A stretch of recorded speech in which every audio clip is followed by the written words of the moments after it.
स्वर सुधा मंच पर प्रस्तुत है मालती जोशी की कहानी विष पाई। पापा, चाय। अखबार से सिर ऊपर उठाकर उन्होंने देखा, वीणा एकदम तैयार होकर सामने खड़ी थी। स्टूल पर चाय रखते हुए उसने कहा, माँ की चाय फ्लास्क में रखी है, कैसरोल में दलिया है, आप लोग समय से नाश्ता कर लेना। पार्वती आएगी तो उससे कहिएगा माँ के बिस्तर की चादर भी बदल दे। माँ के कपड़ों के साथ ही रखी है, साबुन खत्म हो गया था, वह भी रख दिया है। और उससे कहिएगा माँ के कपड़ों को डेटोल के पानी में भिगोया करे, कंजूसी न करे। वह थोड़ा रुकी तो शर्मा जी ने पूछा, कहीं जा रही हो? आज तो इतवार है न? हाँ, जरा दूसरे काम से जा रही हूँ, शाम तक लौटूंगी। पिछले इतवार भी गई थी? हाँ, और अगले इतवार भी जाऊंगी, और उससे अगले इतवार भी। दरअसल मैंने एक छोटा सा एनजीओ ज्वाइन कर लिया है। हर संडे हम लोग पास के किसी गांव में जाते हैं, बच्चों को संस्कारित करते हैं, कहानियां कविता सुनाते हैं, महिलाओं को हाइजीन समझाते हैं, साक्षरता का प्रसार करते हैं। हम लोग मतलब। वीणा ने कोई जवाब नहीं दिया, पर जिस नजर से पिता की ओर देखा उससे वे तिलमिला गए। बोले, बाप हूं तुम्हारा, पूछना मेरा फर्ज है, न बताना चाहो तो तुम्हारी मर्जी। अब इतने फर्ज तो निभा दिए आपने, एक आध नहीं भी निभाया तो क्या फर्क पड़ता है। चाबुक सा फटकार कर वह एकदम पलटकर चल दी। कुछ ही क्षणों में उसके स्कूटर की आवाज सड़क के शोर में खो गई। वे सुन्न होकर बैठे रहे। सामने रखी चाय ठंडी होती रही। उसे हाथ लगाने का भी मन नहीं हुआ। बेटी इतनी बड़ी गाली दे गई थी कि उनका मन लहूलुहान हो गया था। पिछले 2 साल से देख रहे हैं, वीणा एकदम बदल गई है। कहाँ तो उनके सामने आंख उठाकर बात नहीं करती थी, पर अब तो जैसे पत्थर उठाकर मारती है। अव्वल तो बोलना ही नहीं चाहती, बोलती है तो जैसे जहर बुझा तीर हो। पता नहीं क्यों उसे घर से, घर के लोगों से नफरत सी हो गई है। उसकी माँ जब से बीमार हुई है, उसके तेवर ही बदल गए हैं। वह एक पल घर में ठहरना नहीं चाहती। छुट्टी के दिन भी बाहर जाने का बहाना खोज लेती है। घर में रहती भी है तो काम धाम समेटकर अपने कमरे में गुम हो जाती है। मतलब के सिवा बात ही नहीं करती। करती है तो उसकी जबान पर कांटे उगाते हैं, और उसके ये व्यंग्य बाण झेलने के लिए भी अभिशप्त हैं। बुढ़ापे में अब उसी का सहारा तो है।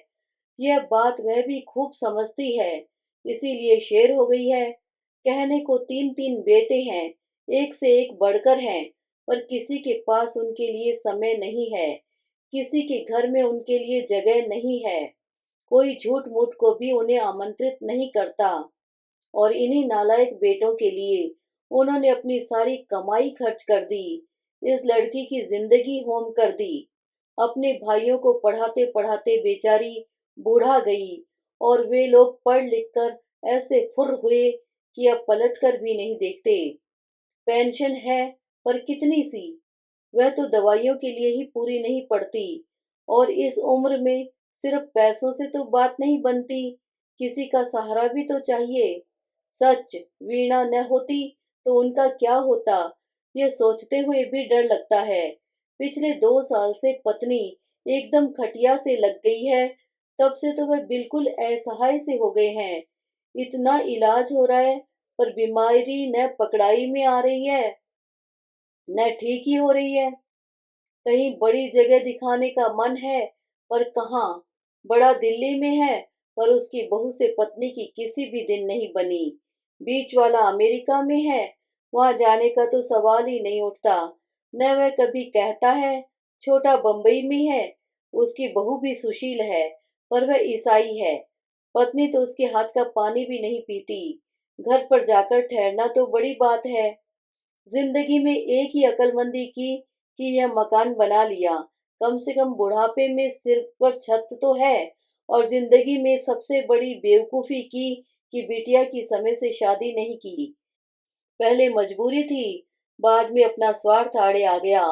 अगर उसकी शादी हो गई होती तो बेमन से ही सही बच्चे कुछ तो कर्तव्य निभाते। अब तो बहन के भरोसे दोनों प्राणियों को छोड़कर तीनों निश्चिंत हो गए हैं। पत्नी के जागने की आहट मिली तो उनके विचारों की श्रृंखला टूटी। वह उसे सहारा देकर बाथरूम तक ले गए, मुंह हाथ धुलवाया और वापस बिस्तर पर लाकर बिठा दिया। वह फ्लास्क से चाय ढालने लगे तो पत्नी ने मुंह बिचका दिया।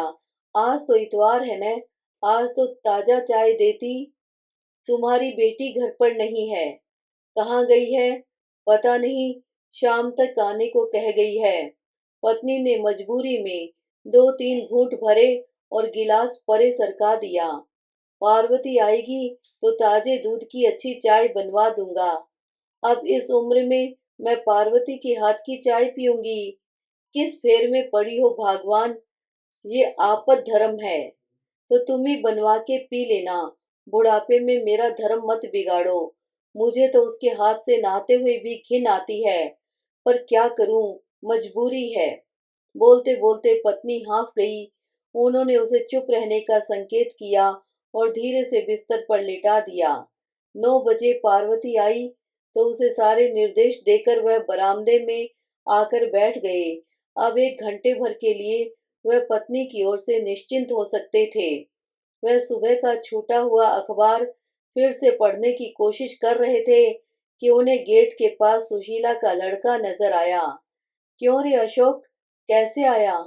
अम्मा आज नहीं आएगी, पड़ोस में गमी हो गई है। अपना माथा ठोकते हुए उन्होंने मन ही मन मरने वाले को कोसा।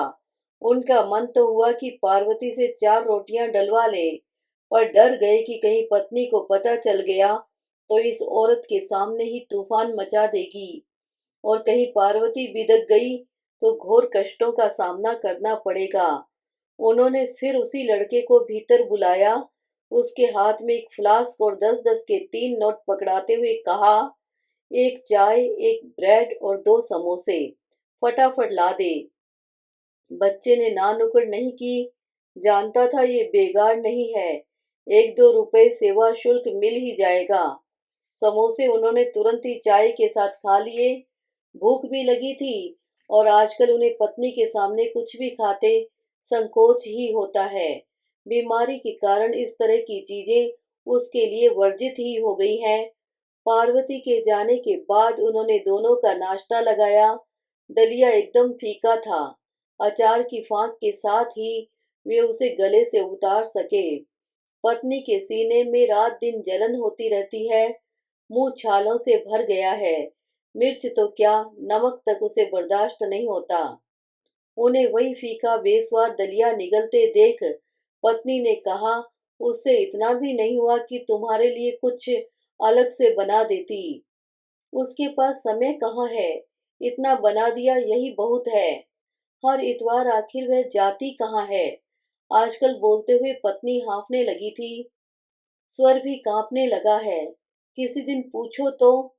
मुझ में तो हिम्मत नहीं है। किसी दिन तुम ही पूछ लेना। हिम्मत क्यों नहीं है?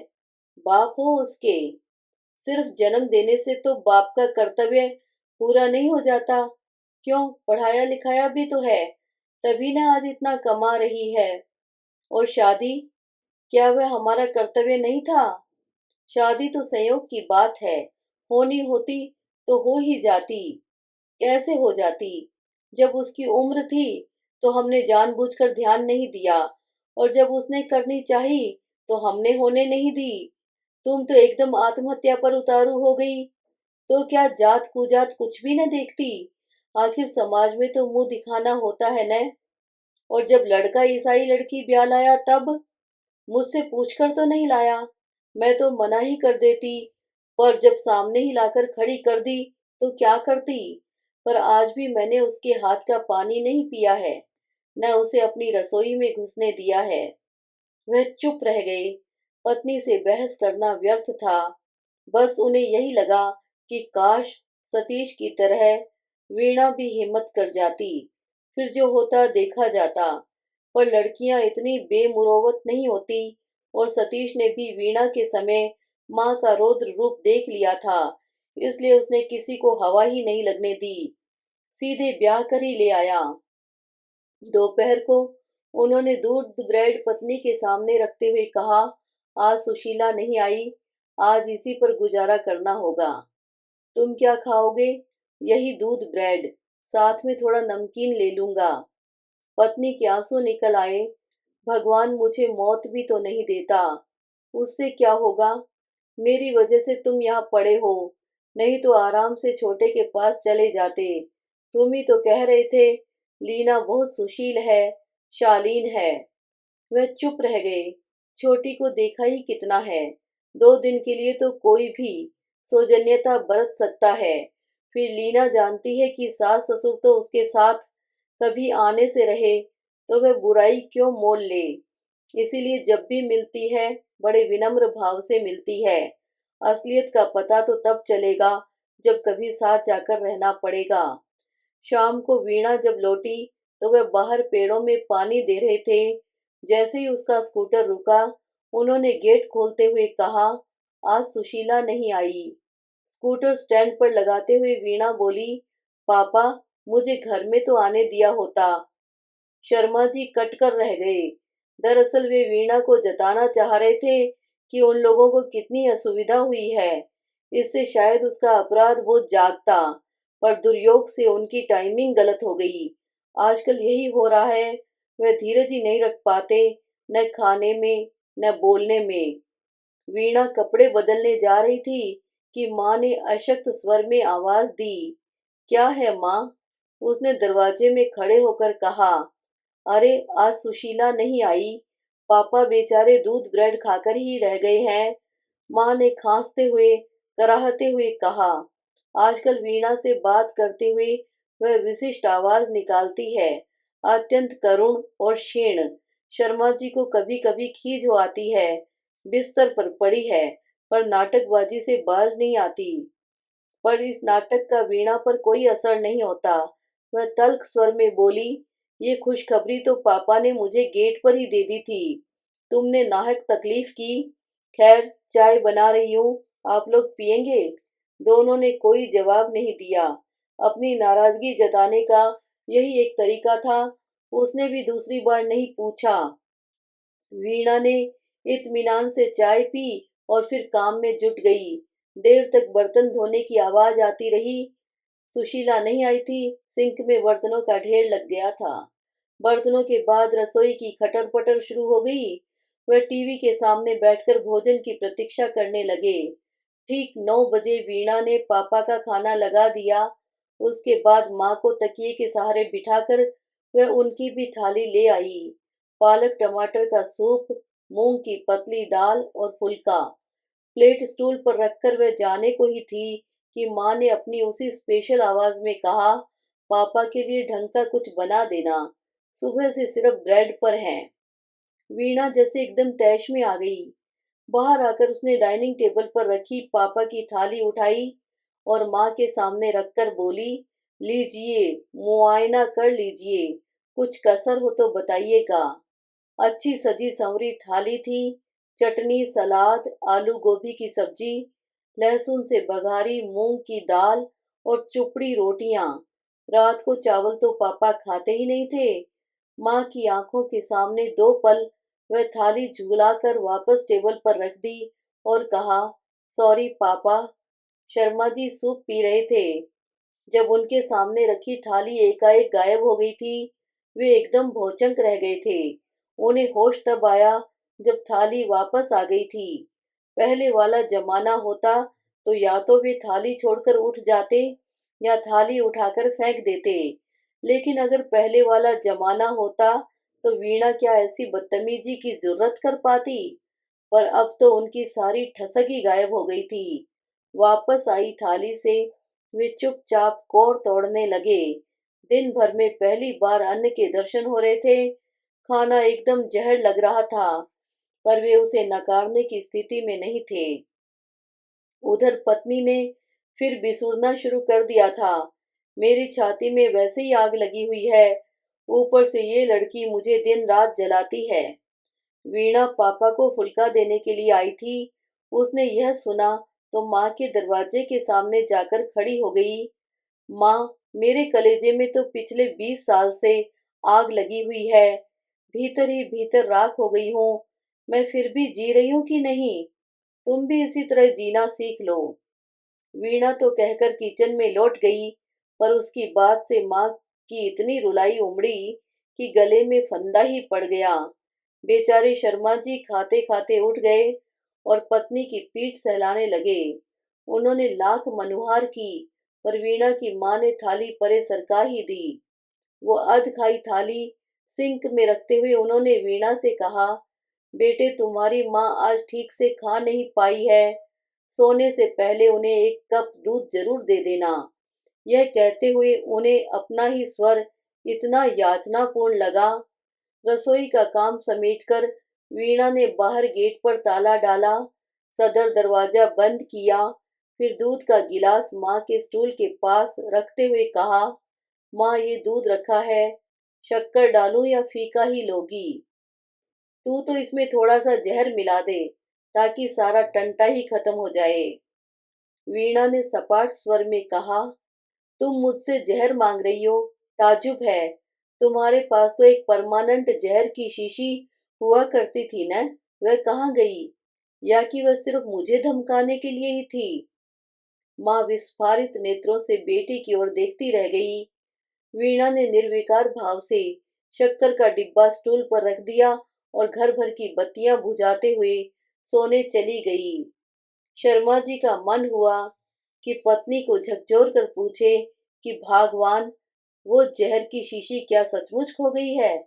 अगर याद आ रही हो तो मुझे बताओ कि कहाँ रखी है। तुम्हें न सही, मुझे उसकी सख्त जरूरत है। यूं घूंट घूंट जहर पीने से तो अच्छा है एक बार में ही गले से उतार लूं।